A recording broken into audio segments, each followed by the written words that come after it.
these technologies being developed for exascale are going to not just be limited in their use to exascale systems, they are going to wash downward over the market, some of them all the way down.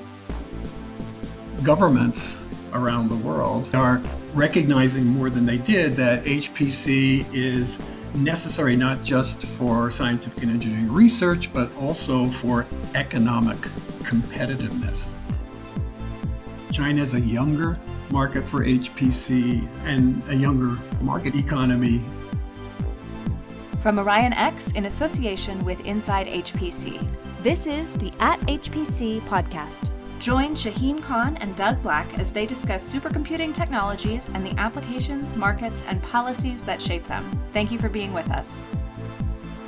Hey Shaheen, great to be with you again. How are you? Good. Hope you're doing well. And I'm really happy to announce our guest for this week, Steve Conway, formerly of Hyperion Research and now with Conway Communications. Steve, welcome. Thanks. Glad to be here. From my own perspective, I've always thought of Steve as good as anybody in our entire industry in explaining HPC technology and HPC trends in a way that is compelling, but also very comprehensible.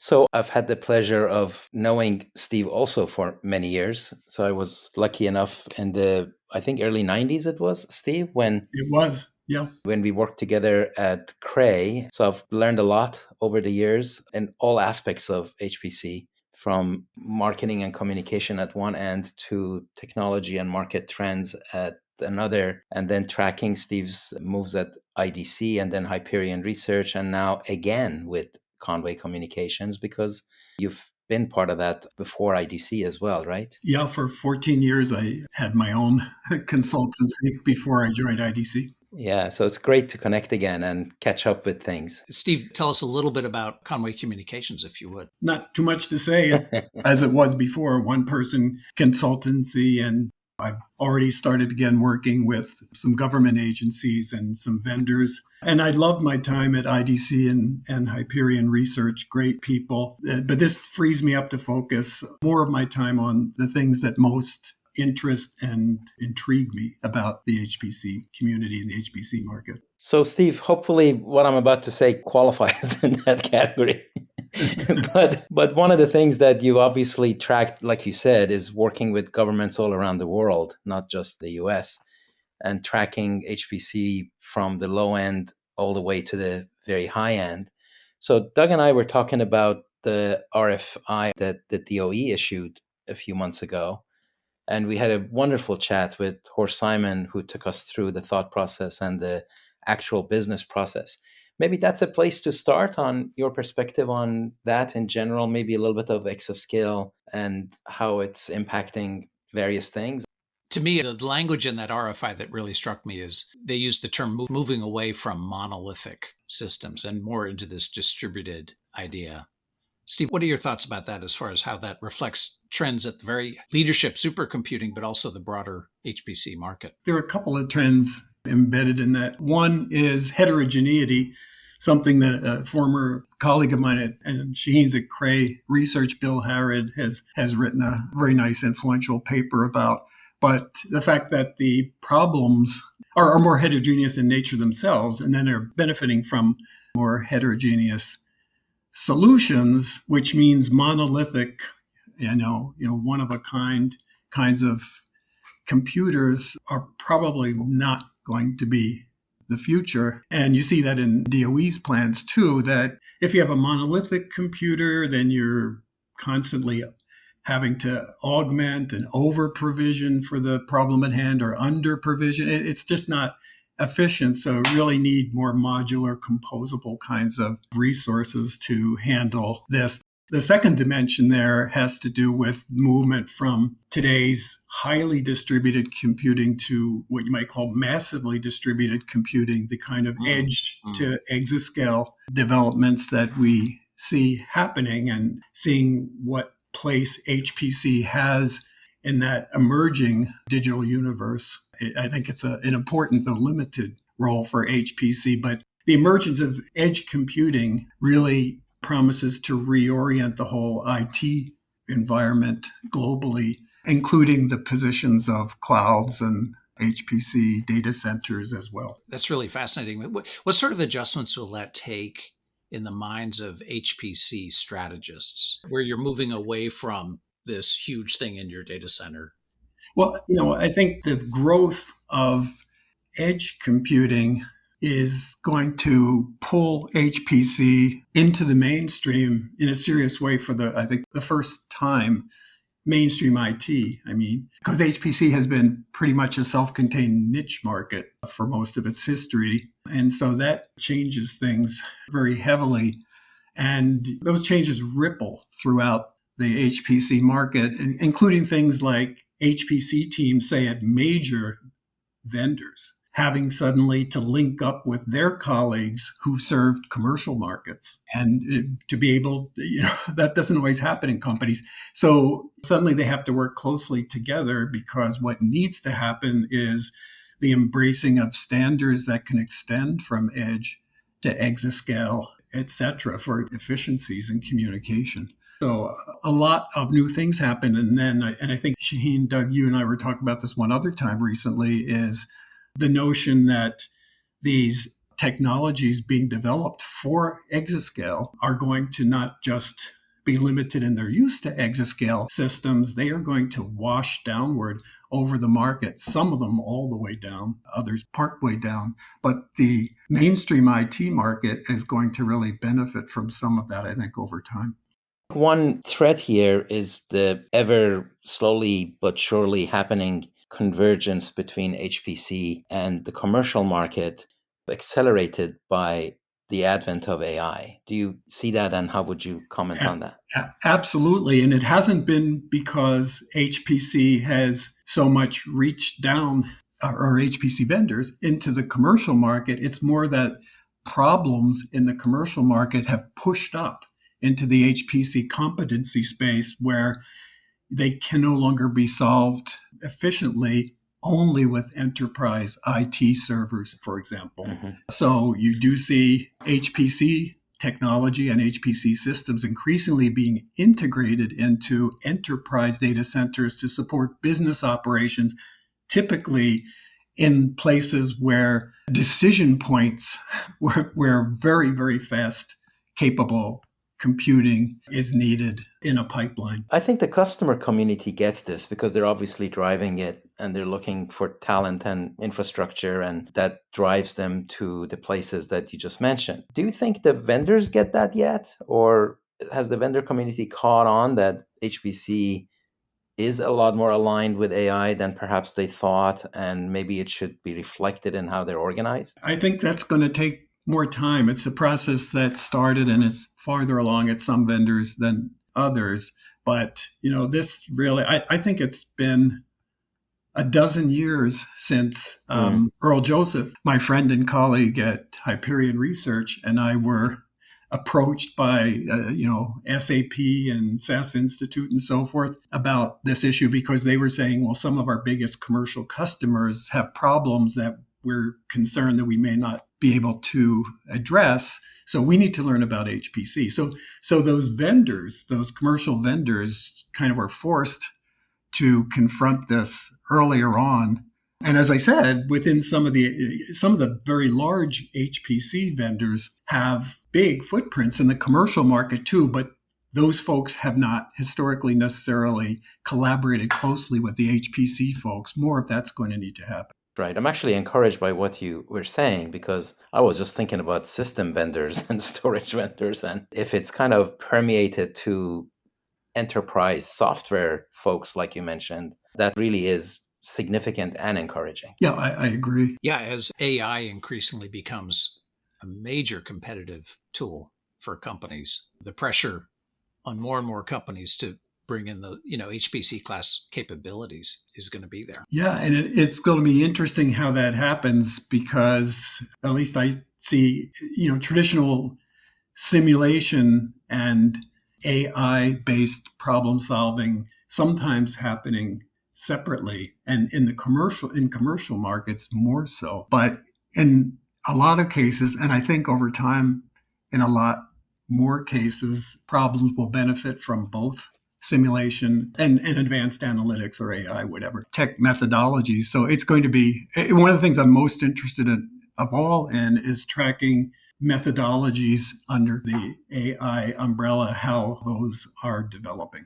Now, Steve, I think earlier on in our conversation, it sounds as though a lot of the big picture, a lot of what's going on is driven by this heterogeneity. It's enabling all sorts of different types of workloads. Therefore, you need more distributed systems as opposed to the monolith. But there are two aphorisms you've passed on to me that I really like. One is in HPC, hardware is easy, software is hard. That's a good one. But also, back in the day, I think you told me this in 2015 when we're still kind of in the x86 Intel dominant era, that just on that whole dominance that was going on for year after year, your quote was, if you don't give people choices, they won't look for alternatives. Yep. Yep. I love that one. But now we're in a totally different era. It's just amazing how it's changed in 7 years. It is. And I really agree with you that sometimes unsung heroes in HPC, the software people, a lot of the challenge, as usual, falls more heavily to them. And when you think of the heterogeneity and kind of this massively distributed computing that extends from edge to clouds and data centers and containers and so forth, and hypothetically even to spacecraft, then you start immediately thinking of that, of what challenges that presents to programmers and to programming models. And, those folks are going to have, I hope, fun, but it's going to be huge challenges placed in their laps. Yes, exactly. What do you both think of this? We hear about the convergence of HPC and AI. Are we going to see a divergence of HPC and AI where, in terms of the supporting technology, we hear about AI supercomputers, GPU rich. So do we think we'll evolve toward more specialized AI systems?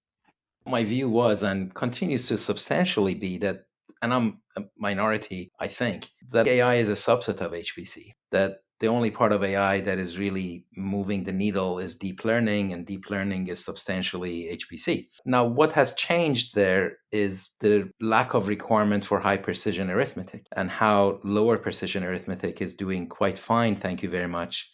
And it keeps going lower. Went from 64 to 32 to 16, and now 8, and maybe even lower than that. And then while that's happening, topics such as Unum and POSIT that we had a chat with John Gustafson with last week are pointing to ways of achieving accuracy without really requiring 64-bit computing. So while I hate the clickbait quote, the end of XYZ, because it's never right, it nevertheless kind of brings up that, are we seeing the end of in silicon 64-bit computing? There was a chip that was announced, that Hot Chips, the Chinese chip Baron 100, that actually does not have 64-bit arithmetic on it.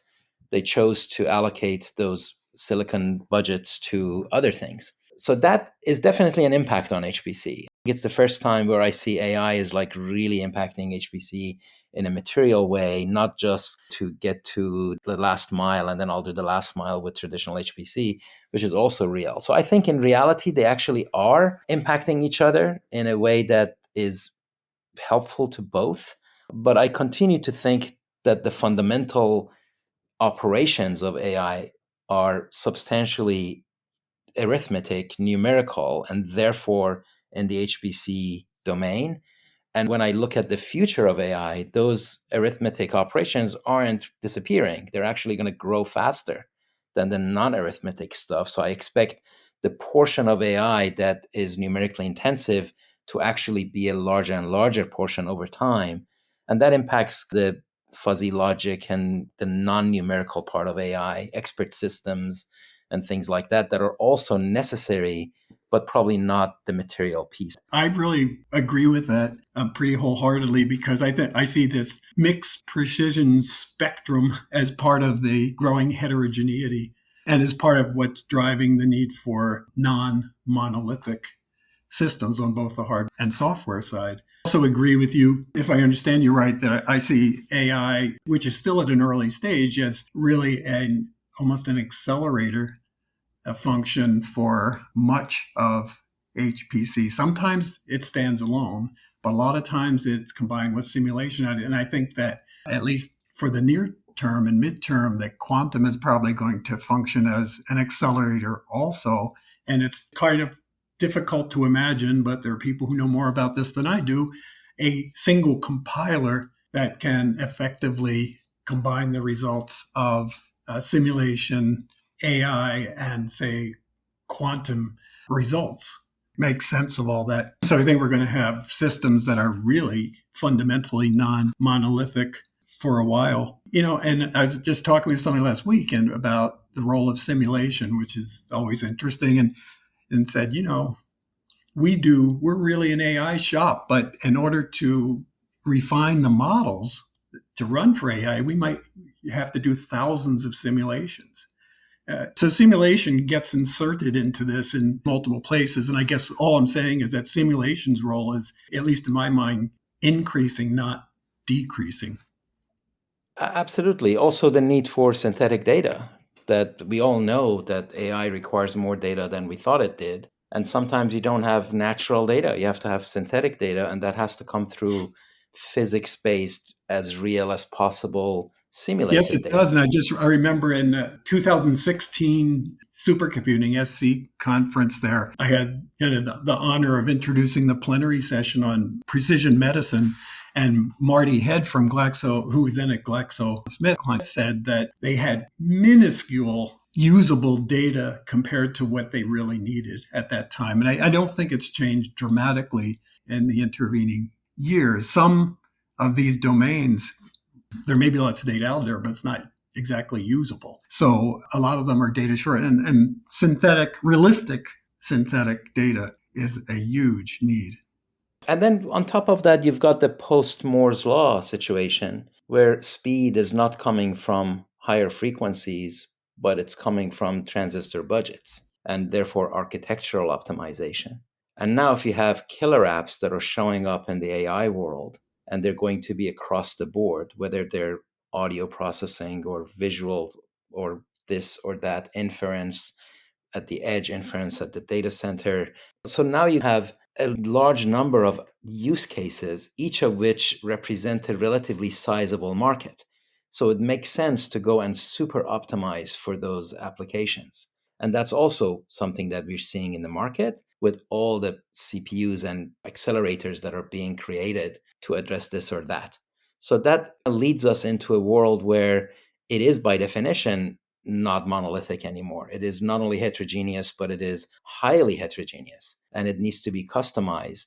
So the explosion of data volumes, plus the emergence of killer apps that are numerically intensive, plus post-Moore's law.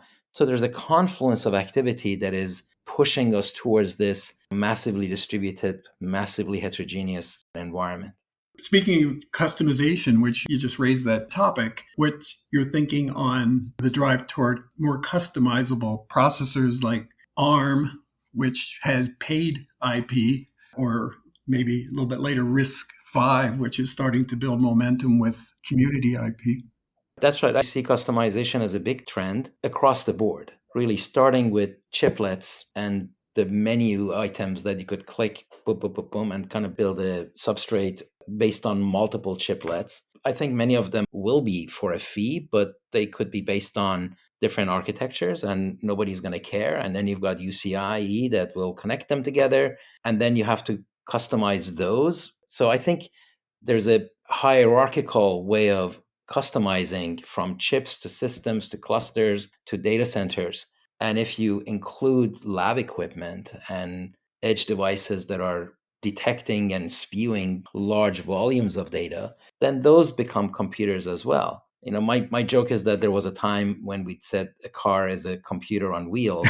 Now every wheel is a computer. Yeah. And now the brake in the wheel is a computer, and everything is a computer. So what does the world look like when everything really is a computer? So now a lot of these applications are going to permeate. And like you were saying, Steve, HPC is going to get pushed down more in some places, less in other places. But I feel like it is coming. It creates bigger challenges, I think, for vendors because the buyers, the organizations that buy these kind of split out more widely into their requirements. For example, if you're, let's say, a Wall Street firm or many Wall Street firms, you have primarily one application that you run 24 by 365, and you'll bend over backwards and spend money and do all kinds of things to run that single application faster. On the other hand, you'll have academic sites, NSF centers and DOE centers that have thousands of users with different requirements. Those folks, ideally, they're going to want, I'm not saying this exists, but they're going to want for each of their users to reach out and assemble on the spot exactly the combination of resources and processor types and precision and blah, blah, blah that they need. They're going to have to move in that direction. I think with the RFI, you're starting to see some of that thinking materialize. So maybe this is a segue into how this is impacting the global market and some of the indigenous activities that are making good progress, getting good traction, and also obviously the geopolitics of the globe right now. It's tricky in its implications because what you're seeing, I think, in general is that a good thing, which is governments around the world are recognizing more than they did that HPC is necessary not just for scientific and engineering research, but also for economic competitiveness. And this really changes everything. For number one, I think it's what has enabled in some of those areas funding to be obtained for exascale and pre-exascale systems costing, $100 million US dollars and up. I don't think that would have necessarily happened if the politicians thought that HPC was just deciding whether a proton was going to turn left or right. So that is a really, really big change. But along with that, I think it's helped to drive the thinking that, gee, if this is so important for our GDP, for our economies, then we really can't depend on other countries for it.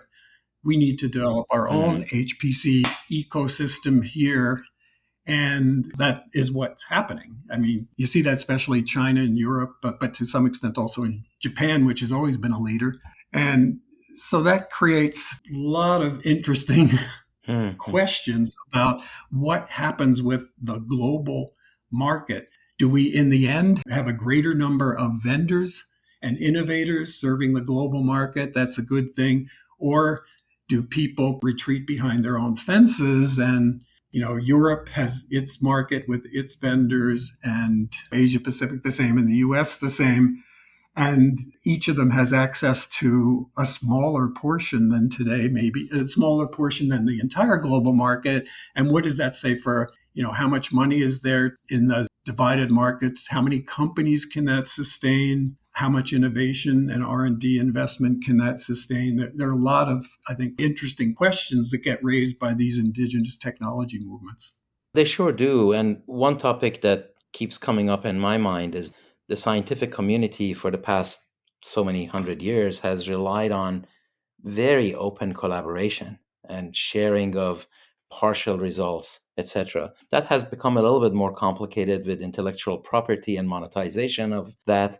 But as the whole global situation gets fragmented and partitioned, essentially, sometimes for geopolitics reasons, sometimes for industrial policy reasons, the same thing really. How does the scientific community react to what could be friction in how you might collaborate or not be able to collaborate at all? At least so far, and maybe there are some exceptions to this for specific countries, but in general, at least what I'm seeing is that collaboration is not being materially affected by that. Collaboration continues. You see things like in Japan, where there seems to be a desire for RIKEN to open up more even to non-Japanese researchers, and they are getting access to the Fujitsu Fugaku system there. So there's an opening up in greater collaboration at the same time that Japan continues to compete to be the exascale leader in technology. So those two worlds of the actual user communities and the kind of the government strategies seem so far not to be clashing.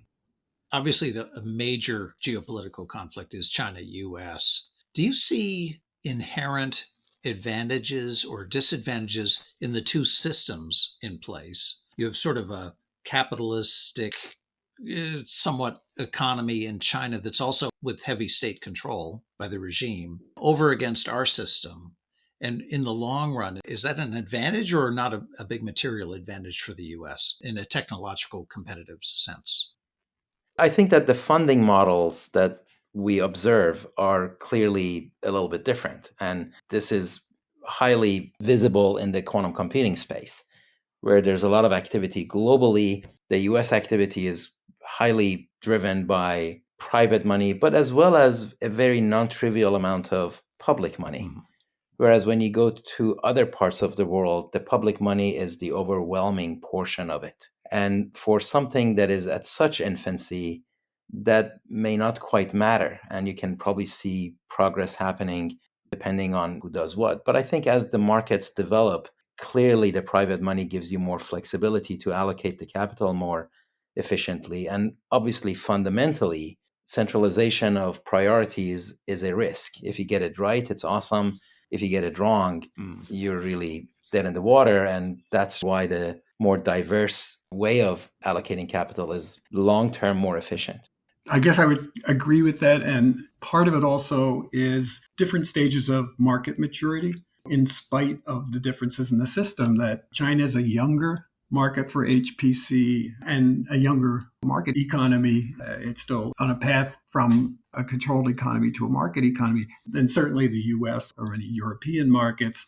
Chinese venture capital that situation is much, much better than it was 10 years ago, the venture capital scene, but it's not, as Shaheen says, it's not like what you would find in Europe, much less the US. Then at a certain point, it's hard to separate out the politics of the situation and kind of the global competitiveness in that arena.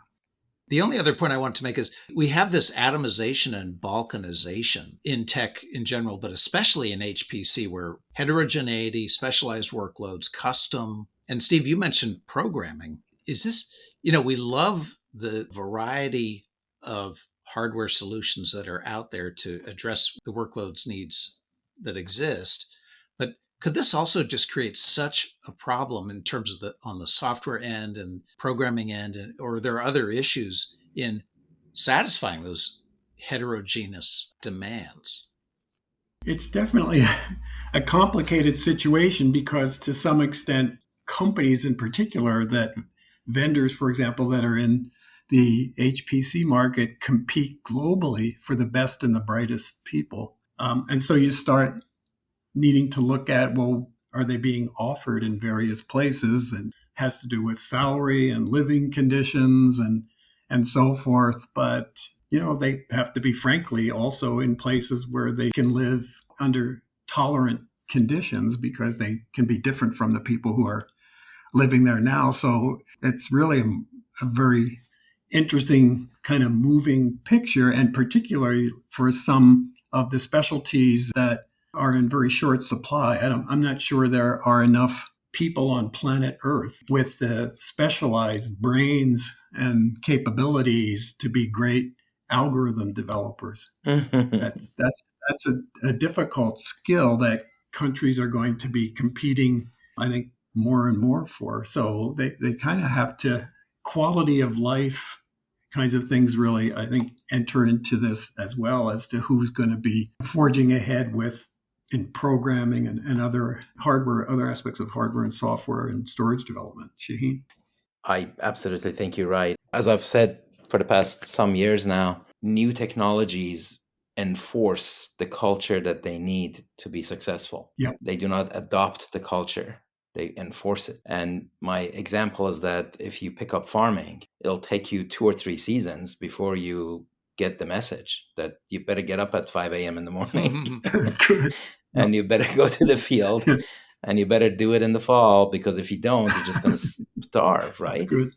You do that for 10 years, that becomes your culture. Now you've got the work ethics that we associate with the parts of the world that have that kind of industries in present. And then you go to a factory and then you realize that if you don't get the conveyor belt going, you're not going to be as efficient. So to me, when you are looking at information technology, it too has certain cultural requirements that it will eventually impose, and it will impose it by rewarding those who get it first. And of course, those cultural norms are the most difficult ones to change once you have them. Yep. Okay, brilliant stuff. Well, Steve, thanks so much for joining us today. Always a treat to speak with you. Thank you both. Really appreciate it. Take care, guys. That's it for this episode of the @HPC podcast.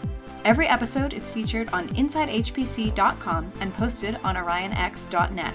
Use the comment section or tweet us with any questions or to propose topics of discussion. If you like the show, rate and review it on Apple Podcasts or wherever you listen. The @HPC podcast is a production of OrionX in association with Inside HPC. Thank you for listening.